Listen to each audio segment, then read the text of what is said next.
కానీ బయలు ఏమైనా తెలుసుకుంటున్నా అని చెప్పండి. ఇక్కడే ఖాళీ చేసి తెలుసుకొని కట్టుకుంటాం ఇల్లు. ఆల్రెడీ ఇల్లు కట్టక ముందే బయలు ఉన్నది ఇక్కడ. ఆ బయలు ఉండబట్టే నీకు అవకాశం ఇచ్చింది, నువ్వు ఇల్లు కట్టుకోగలుగుతున్నావు. సరే ఇల్లు కట్టు. కానీ అదేమన్నా బంధింపబడిందే బంధింపబడాలి. అట్లా ఆత్మ కూడా ఈ శరీరం రాకముందే ఉన్నది, నేను ఉన్నా. అందుకనే నా ఇది కలుపుతున్నాయి, నా ఇదే ఉంటాయి, నా ఇదే అయిపోతుంది. మై సకలం జాతం, మై సకలం పరిస్థితులు, మై సకలం నాయి అంటే అద్వయ బ్రహ్మ మరి శరీరం చెప్తుంది. అవన్నీ కొత్త దర్శనమే కానీ నాకు అటువంటి ద్వయం సాపుతో ద్వయం నాకు ఏం లేకుంటే స్వరూపం. ఆ విధంగా ఇల్లు పడిపోయిందండి, వర్షాలు వచ్చే పట్టుకోలేదు అనుకో. అక్కడ బయలుకి ఏమైనా ప్రమాదం ఉందా అంటే చెప్తే నీళ్ళలో కదా సచ్చినాడు అనుకోండి, శరీరం పోయిందని శరీరానికి పోయింది అనుకోండి, ఆత్మకి ఏం సంబంధం లేదండి. కానీ శరీరం పోతే ఆత్మ పోయింది అనుకుంటాం. అలాగే దగ్గింపబడింది అక్కడ కొంత కాలి పోయింది అనుకున్నాం, ఇల్లు కాలిపోయింది అనుకున్నాం. కాలిపోయినట్టు బయలు కావాలండి, ఇల్లు కాలిపోయింది కానీ అంత బయలుకి ఏం కాదు. పెద్ద తుఫాలు వచ్చి వర్షం పడింది అనుకోండి, ఇవి నానిపోతాయి కానీ ఈ బయలు నానదు. నానిపోయి పంచాయతీ పెద్ద గాలి సిగాలు వస్తుంది, పెద్ద గంజా మాల అది పట్టుకుపోతా ఉంటాయి. అది ఇల్లు కొట్టలు కొట్టలు కట్టుకోవాల్సిన కానీ ఈ బయలు మాత్రం వాయుదేవుడు కదిలించలేడు. అసలు అది కదలేదు. సామాన్య పంచభూతాల్లో ఒకనొక స్విచ్పోతుంది ఆకాశమే, ఏ ప్రమాదం లేకపోతే అది భూతం కాదు కదా.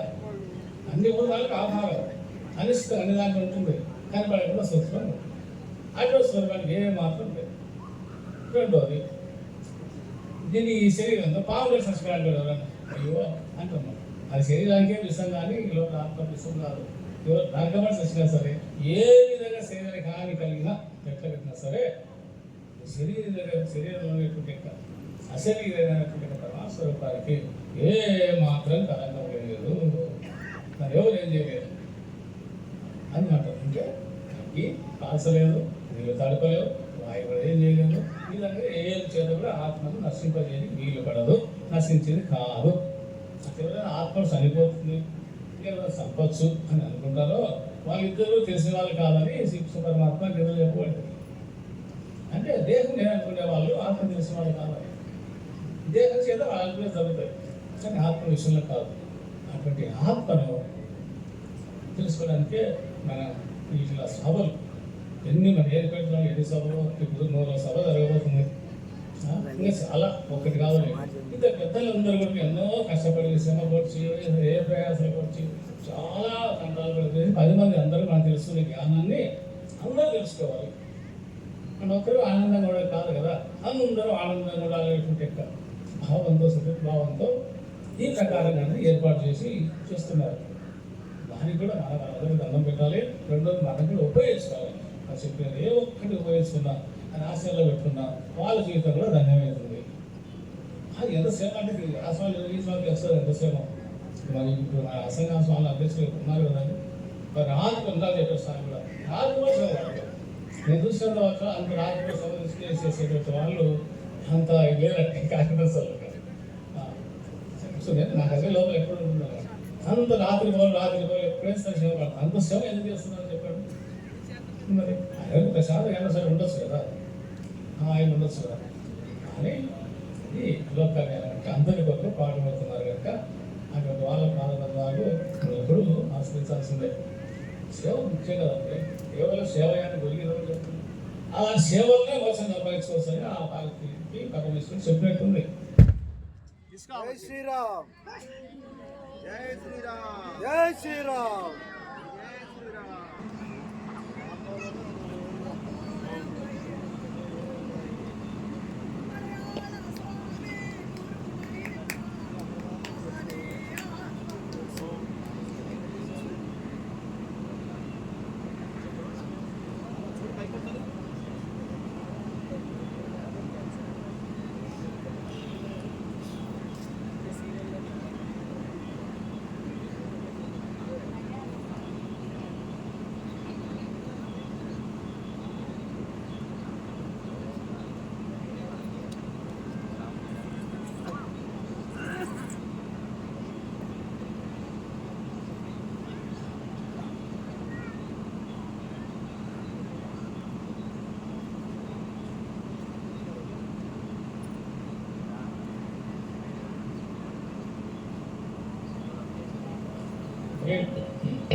అరుగు 2 నిమిషాలు అలాగా ఆత్మకు ఎటువంటి హాని కలగదని మన గురువుల చేత మనం చెప్తాం. చూస్తున్నారా, ప్రజ్ఞానం బ్రహ్మ, ప్రజ్ఞానం ఏమో బ్రహ్మ, ప్రజ్ఞానం. అదే ప్రజ్ఞానం సత్యం అంటే ఈ ప్రజ్ఞానం మూవై ప్రజ్ఞానం, ఐక్య ప్రజ్ఞానికి, అంత ప్రజ్ఞానికి, నా ఉపయోగ ప్రజ్ఞానం మనకి చెప్తాం. కాబట్టి అది గొప్ప ఇంద్రియ జ్ఞానాల కంటే కూడా కర్మేంద్రియాలు జ్ఞానేంద్రియాల కంటే తెలుసుకున్నారంటే గొప్పది. ప్రజ్ఞ అంటే పూర్తి అన్ని విషయాలు తెలుసుకునే జ్ఞానం. ఇవన్నీ ఎవరు చెప్తారండి? తప్పకుండా ఎవరు చెప్తారా? భగవంతుడు చెప్పాల్సిందే. అన్నీ ఆయనకి తెలుసు కనుక తనకంటే అన్యమైనందుకు తాను కాదు. అసలు అది మనకంటే అన్యమైనందుకు మనం కాదు కదా. మన ఎవరో మనమే. అదే ఆత్మజ్ఞానం. ఇదంతా తెలుసుకుంటే తానే దైవం రాజీవ తత్వం తెలుసుకుంటే అని మన ఎవరబట్టి అంతే. అలా తెలుసుకుంటే తానే దైవం, తనకంటే వేరు కాదు. ఎంతసేపు ఎన్ని రోజులు మనం మనకంటే వేరే దేవుడు ఉన్నాడని ఉద్దేశించి మనం పూజలు పునస్కారాలు ఏమి చేస్తున్నామో అనేక అంటే ఆధ్యాత్మికపరంగా అంతవరకు మనకు ఆ దైవం స్మరించదు. ఎందుకంటే మనమే మనకంటే వేరే ఉన్నాడు అనుకుంటున్నాం కదా. దేవుడు అనేవాడు నిజమైన దేవుడిని ఎట్లా అనుకుంటాం, బ్రహ్మాదేవత మనకంటే వేరే అనుకుంటాం. అందరూ అట్లా మనకంటే వేరే అనుకుంటాం. శాస్త్రం ఏం చెప్తుంది? నీవేరా అయినా దేవుడు అర్థవసి తత్ అంటే పరమాత్మ. ఇందా చెప్పేటువంటి పరమాత్మ నువ్వు నీవే ఉన్నావు, నీకంటే వేరే కాదు. జీవుడు నాపరాని జీవుడు ఎప్పుడు పరమాత్మ కంటే వేరే కాదు. ఒకటే మవాయి భావ జీవులకే జీవపోత సనాతన అంటే ఎప్పుడు నుంచో. మరి అప్పుడు జీవుడు దేవుడు ఒకటే కాదు. ఉపాధి భేదం వల్ల మీకు జీవుడు అని పేరు పెట్టు, రకరకాల పేర్లు ఉండొచ్చు. కానీ ఉపాధి భేదం లేకపోతే జీవుడికి దేవుడికి ఏం తెలియదు.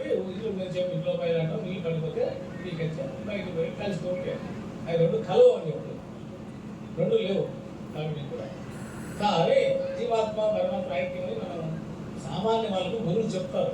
ఇప్పుడు ఉన్నాయని చెప్పి మళ్ళీ లాస్ట్ అంతా ఒకటే చెప్తారు. ఎందుకంటే ఆ విధంగానే వాళ్ళు ఏ విధంగా బట్టి చెప్పాల్సి వస్తుంది. అనేక రకాలుగా ఒకే సత్యం ఒకటే అనుకో, అనేక రకాలుగా వాళ్ళ యోగ స్థాయి బట్టి చెప్పాల్సి వస్తుంది, జ్ఞాన స్థాయి బట్టి.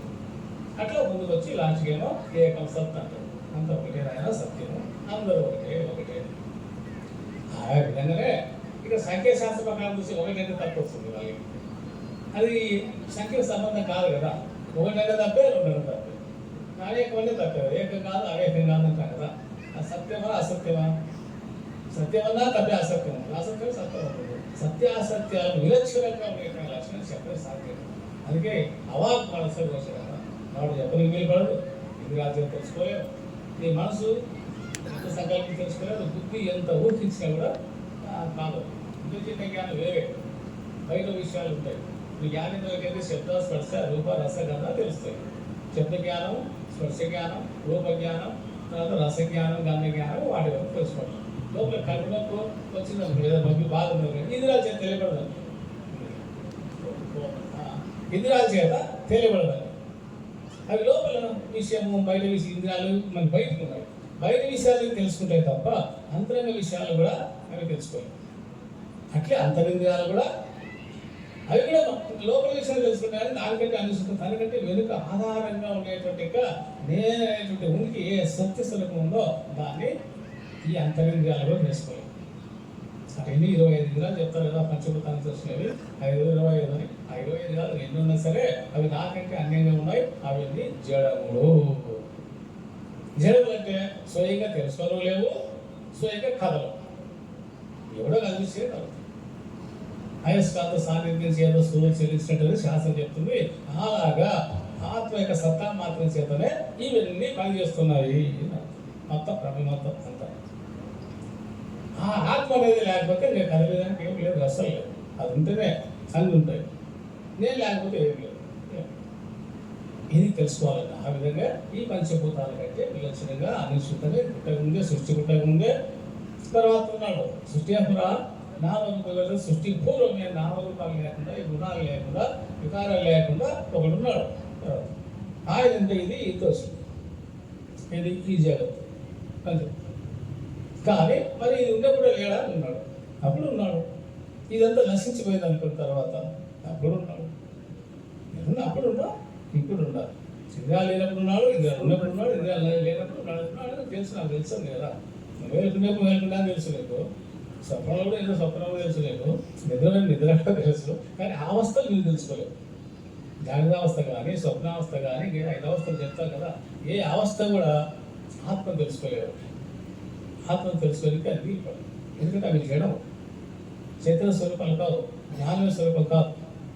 కనుక ఈ 5 సాధకులకు సాధన చేసేటప్పుడు నువ్వు సాధన చేస్తావు కదా, ఏదో ఒక్కొక్కరు దాటుకుంటూ వెళ్ళిపోవాలి, లయం కావాలని ముందు పృథ్వీతత్వము అయిపోతే మళ్ళీ అహంకారం ఉంటుంది.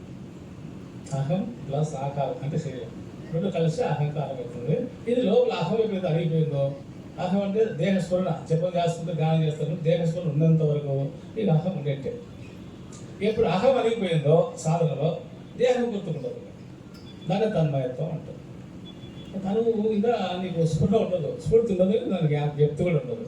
అప్పుడు ఒక రకం తర్వాత ఇంకా రెండో స్థానానికి పోయినట్టయితే కనుక మెల్లగా లోపల చిత్తం అవుతుంటుంది, చేతులవుతుంది.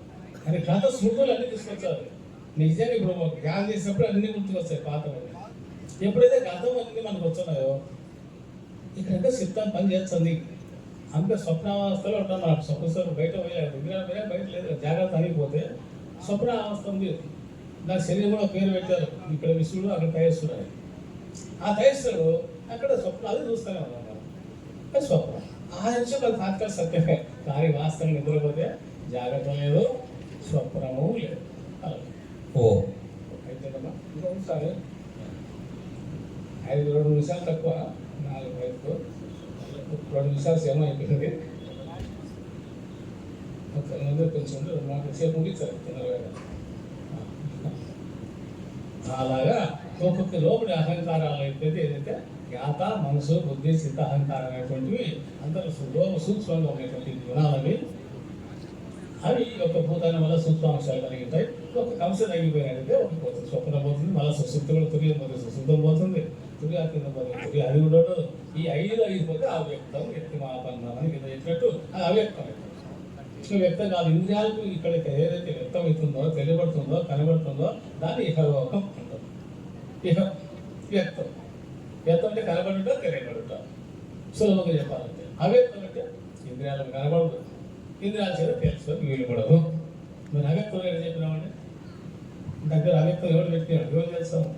అందువల్ల ఇంద్రజన్యంగా అయిపోతే ఇంద్రియ కూడా లోపల ప్రజ్ఞ అవుతుంది. ప్రజ్ఞ అనే ప్రజ్ఞానం చేత తెలుసుకోవచ్చు. ఈ ప్రజ్ఞ కూడా ఉంటుందా? ఇంకా పైకి తుర్యాజన సమాధిలో వెళ్ళిపోయినట్టే ప్రజ్ఞానం లేదు, దాన్ని అసంప్రజ్ఞాత సమాధి. ఇంకా ప్రజ్ఞ కూడా ఉండదు. ఇది గుణములే, జ్ఞానం అంటే గుణములే. గుణరహితం కదా నేననేటువంటి. ఇది లేదని నాకేదో తెలుసు, ఎక్కడ ఏ స్థాయిలో ఉంటామో ఇవన్నీ అనిపోతారు. ఇప్పుడు మనసు లేదు, బుద్ధి లేదు, చిత్తం లేదు, అహంకారం లేదు, చలనం ఏం లేదని తెలుస్తుంది, ఉన్నవి తెలుస్తుంది. ఆ ఏకాంతంలో శబ్దం బాగా నిలబడుతుంది. దాన్ని ఓంకార సునాదం. చాలా నాదాలు ఉంటాయి, అన్ని లాస్ట్ నాదు సునాదం. ఉందో లేదని సులుపుగా ఆ సమాధానం నిలబడతాడు. అది కూడా ఎంతసేపు జ్ఞాతం ఉందని చెప్పి వింటుంటాం. జ్ఞాతం కూడా అనిపోయేది, ఆ తెలివి కూడా పోయేదనుకో అది శబ్దం నిలబడుతుంది. అప్పుడు నిశ్శబ్దం. నిశ్శబ్దో బ్రహ్మ వచ్చిందే అని మన శాస్త్రం చెప్తుంది. మన శబ్దం బ్రహ్మమా? అంటే శబ్దం పనిచేసినప్పుడు శబ్దం, పనిచేయడం నిశ్శబ్దం అయిపోయింది. క్రియ నిష్క్రియ, పనిచేసిన క్రియ అంటాం, పని నిష్క్రియ రెండు ఒకటే. అవి సంబంధమే. శబ్దం బ్రహ్మం కాదు, నిశ్శబ్దం లేదు కాదు. నా చేత చెప్పబడుతుంది శబ్దం ఉంటుంది, ఇప్పుడు శబ్దం లేదు, ఇది నిశ్శబ్దంగా ఉన్నది అని ఎవరు తెలుసుకుంటున్నారంటే ఆ తెలివి మనం గుర్తుపెట్టుకోవాలి. అన్నీ తెలుస్తుంది మనమే. అందరూ ఎందుకు తెలుసుకునే పరమాత్మ ఒక్కటే ఉంది, రెండు లేవు. మీరు అందరూ కూడా ఆయన తెలుసు, కానీ నేనే తెలుసుకుంటాను జ్ఞానం లేదు. అందుకంటే అది గురువు దగ్గరికి శాస్త్రాన్ని నమస్కారం పెట్టి వాళ్ళకి ఉపదేశాలు తీసుకొని వాళ్ళ శాస్త్ర జ్ఞానం విని అంతా ఉపదేశం అంటే ఈ యొక్క శాస్త్రాన్ని మహావాక్యాలు కూడా విని ఆ పరమాత్మను దానికంటే అన్నీ లేని తర్వాత అనే పరమాత్మను తెలుసుకోవాలి. గురువు తత్వమసేది ఆయన గురువు ఒక్కడ చెప్పాల్సిన ఆడిపోయినా తెలుసు ఎవడు అని. అంతవరకు నేను దేహమనే అంటున్నాను. ఆ దేహం కాదని చెప్పేది గురువే. గురువు దగ్గర పోవడంత వరకు ఎవరికి దాని తెలుసుకోవడం కష్టమే. కొంచెం గురువు అంటే సులభమే, నాకు సులభమే లేదు, సుశీలం నష్టమే.